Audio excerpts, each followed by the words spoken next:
सबसे पहले तो पिछले 2 से 3 दिन से मेरे हवाले से एक बहुत ही घटिया खबर गर्दिश कर रही है कि मैंने ये कहा और मैंने ये टोटल फेक।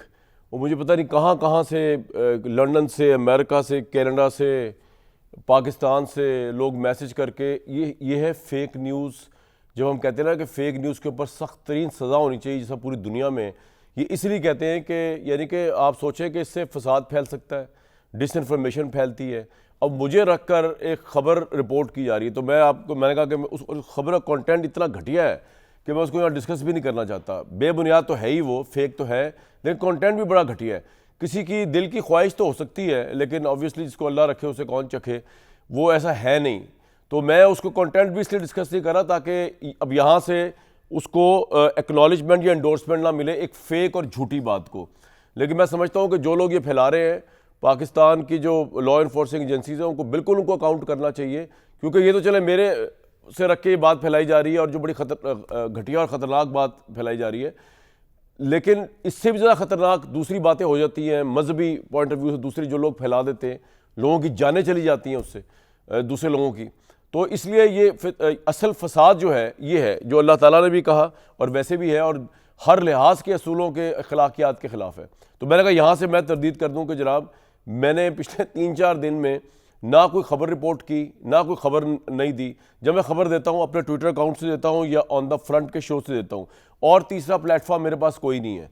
तो अगर मेरे हवाले से आपको चले पता कि मैं फ़लाँ चीज़ कह रहा हूँ, फ़लाँ चीज़ कह रहा हूँ, फ़लाँ जगह छप गई है, ना मैं उसका ज़िम्मेदार हूँ, ना मैंने वो कही है, तो आपने खुद अपनी ज़िम्मेदारी फ़िक्स करनी है और फ़ौरन या तो दुनिया न्यूज़ स्विच ऑन करके ऑन द फ्रंट के शो देखना है, उसकी यूट्यूब पे देख लें या वैसे देख लें कि मैंने ये कहा भी है कि नहीं, या मेरा ट्विटर अकाउंट वही राइजुल वक्त है जो उसे रिप्रेजेंट करेंगे।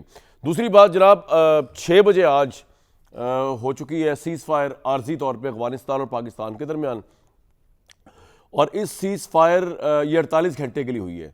लेकिन ये सीज़ फायर ऑब्वियसली जो अफगानिस्तान का मसला है हमारे साथ चल रहा है, बल्कि वहाँ पे जो तालिबान रजीम है उनका जो मसला चल रहा है वो उसका हल नहीं है।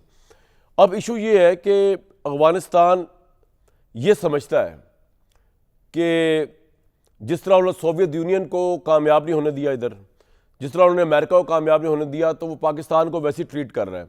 ये इसलिए उनकी गलत फहमी है कि पहली बात तो ये कि हम आपके पीछे थे 79 से, तो आपने सोवियत यूनियन को शिकस्त दी, वरना आप कुछ भी नहीं कर सकते थे। अमेरिका की इमदाद और पाकिस्तान की पूरी लॉजिस्टिक सब कुछ जो था वो अफगान जिहाद में जिस तरह हम गए, उसके बगैर आप कुछ कर ही नहीं सकते थे। हमारी मदरसों से निकले हुए बच्चे हैं ना जो वहाँ गए हैं, हमें तो पता है आपका। दूसरी बात यह है कि सोवियत यूनियन और अमेरिका जो थे वो दोनों ऑक्यूपेंट फोर्स थे अफगानिस्तान के अंदर।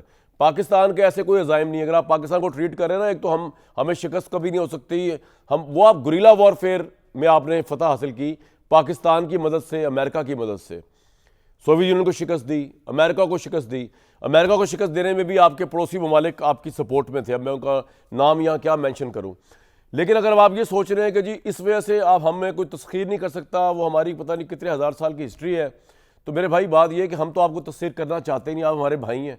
हमें आपका 1 इंच जो है उस पर कब्जा करने की हमारी ख्वाहिश नहीं है। हमने तो उल्टा फैसिलिटेट किया है पिछले 20-30 साल में, ना सिर्फ अफगान महाजरीन को इधर, बल्कि आपकी तमाम जंगों में जो आप उस वक्त के सोवियत यूनियन वगैरह के साथ लड़ रहे थे। तो हमारी ये ख्वाहिश तो है नहीं, ना हमने गुरिल्ला वॉरफेयर में आपके साथ जाना है। हमने आपको बता दिया है कि आप अगर हमें छेड़ेंगे तो हम वो करेंगे, आपके छेड़ने की तमन्ना ख़त्म कर देंगे। वो हमने वही किया। हमारे जो एयर स्ट्राइक्स हुए, हमारी जो फ़ौज ने, बड़ी फ़ौज वहाँ पे आपकी पोस्टों पे कब्ज़ा किया है, उससे आपको अंदाज़ा हो गया कि Pakistan is not like Soviet union और एनी अदर कंट्री जो आप जिसको फेस करते आ रहे हैं। लेकिन अब मसला ये है कि इसका हल क्या है। आप एक डिनाइल मूड में हैं, अफगानिस्तान की जो गवर्नमेंट है वो एक डिनाइल मूड में है। वो कह रहे हैं जी यहाँ पे टेररिज्म नहीं है। वो या तो TLP जो TTP है उसको, वो TTP की बात कर रहा हूँ, उसको वो अपना स्ट्रेटेजिक एसेट समझने लग गए हैं, क्योंकि ऑब्वियसली TTP ने उनकी बहुत मदद की। अमेरिका जब इधर आया हुआ था, वो उसको अब छेड़ ही नहीं सकते, काउंटर नहीं कर सकते। तो प्रॉब्लम ये है कि अगर पाकिस्तान को प्रॉब्लम है TTP से, तो हमें अफगानिस्तान से प्रॉब्लम सीधा सीधा होगा, क्योंकि आप उनको जगह दे रहे हैं, आप लॉजिस्टिक्स दे रहे हैं, आप सप्लाई दे रहे हैं, आप वेपन दे रहे हैं, आपके अंडर वेरी नोज ये हो रहा है। लेकिन अब इसका हल क्या है? 2 राय है पाकिस्तान में। एक राय ये कि जी इसमें पॉलिटिकल डायलॉग सिर्फ किया जाए, और दूसरी राय रियासत की है कि जी इनसे बहुत डायलॉग कर लिया, रशिया में भी कर लिया, दोहा में भी कर लिया, यहाँ भी कर लिया, वहाँ भी कर लिया। वो तो अफगान तालिबान रजीम कहता है जी हमें बताए, हमारे पास तो है ही कोई नहीं ऐसा टेररिस्ट। वो तो इतना डिनाइल मूड में है कि उससे अब इससे आगे मुज़ाकरात क्या किया जाए। उनको यहाँ तक कहा गया कि जो हम महाजरीन वापस भेज रहे हैं, जो मेहमान थे हमारे पास, हम आपको फंडिंग करने को तैयार है, आप इनको सेटलमेंट दे दें। और एक मुस्लिम ब्रादर कंट्री मिडिल ईस्ट की जो है उसने फंडिंग ऑफर भी की अफगान तालिबान रजीम को। आप उसमें भी डटे हुए कि ये भी नहीं होगा। अब जो लोग, वो हमारे कबायली भाई हों, वो हमारे अफगानी भाई हों, या हमारे तहरीक इंसाफ वाले भाई हों, जो ये समझते हैं कि पाकिस्तान अफगानिस्तान का बॉर्डर पोरस है या नहीं है और वो दोनों तरफ एक ही, तो वो अहमको की जन्नत में रहते हैं। ये नेशन स्टेट है भाई, ड्यूरल लाइन, आप उधर है हम इधर हैं। इधर बसने वाले एक ही नस्ल के लोग भी हो तो वो अफगानी नहीं है, और हमारे बसने वाले उधर जितने भी हो पाकिस्तानी जो है वो पाकिस्तानी है, वो अफगानी नहीं हो सकते। तो ये आपको समझने की ज़रूरत है, इंटरनेशनल सिस्टम को समझने की ज़रूरत है। आप पता नहीं मशरिक़ वुस्ता में हो या किस ज़माने में अटके हुए हैं, ना आप उसे पीछे जा पा रहे, ना आप उसे आगे आ पा रहे। पीछे आप उसे जा नहीं पा रहे, आगे आप आते तो पाकिस्तान की फोर्सेस खड़ी हुई आपको जवाब देने के लिए। तो मेरे भाई इसका हल निकालना है, लेकिन इसका हल निकलेगा कैसे?